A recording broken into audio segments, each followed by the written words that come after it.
PZA, manyane pizza, PZA, yo, manyane pizza, kuti urarame, manyane pizza, kuti urarame, manyane pizza, PZA, manyane pizza, vakomana vechidiki, manyane pizza. We have a historic opportunity in 2018 to turn the fortunes of our country around. We must start by making sure we send a clear and unequivocal message in our public and private interactions that no Zimbabwean has a higher claim to citizenship than another, and that the full participation of every Zimbabwean in deciding the future of our country and rebuilding it is not only welcome, but urgently needed.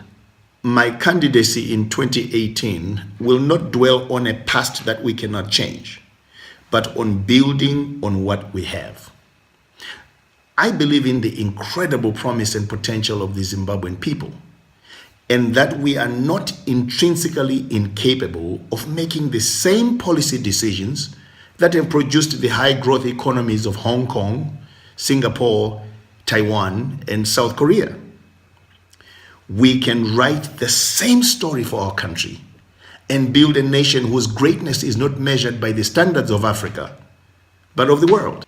Today, Zimbabweans provide outstanding leadership to great global companies and institutions. According to a 2013 census, they have the highest incomes and lowest joblessness rates in places like Australia, ahead of their Irish and South African counterparts. They offer their professional services in places like Fort McMurray, Canada, where they are part of teams engaged in highly creative ways of extracting unconventional petroleum deposits in the oil sands of Alberta. We must put at the helm of our country leaders who understand that no great nation can be built by a government at war with the potential and promise of its citizens. We can build a great nation if we are no longer willing to be outperformed by nations less endowed in natural resources than we are. Now, droughts and sanctions might provide a convenient excuse for our inability to feed our people. But here are the facts. Our region, excluding the Republic of South Africa, has an estimated 12,000 dams, with over 10,000 of those dams located in our country. Now, if a nation like Israel, which is about 65% desert, can be a major food exporter in a volatile area such as the Middle East, the only reason a country like ours, which has 90% of the small water bodies in a much more peaceful area of the world, would not be an agricultural powerhouse would be leadership failure. We will build a great nation when we are no longer willing to be the laughingstock of the world or to punish our people by failing to make the most of what we already have. Clearly, our country needs a radically different stewardship model after the Chiadzwa Diamond saga.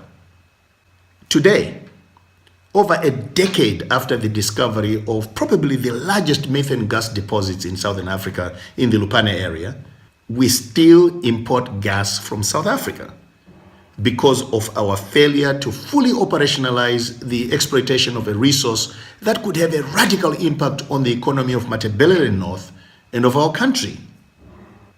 We cannot build a great country by pretending we do not live next to an economic giant whose gross domestic product at $312 billion is over 20 times our own.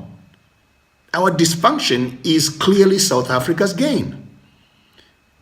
When we cannot supply our own consumer needs, South African companies are only too glad to export to us, adding to the widening trade deficit we have with South Africa, which is estimated at $3 billion annually. When we cannot employ our own people, their companies are only too glad to benefit from the investment Zimbabweans have made in their own education.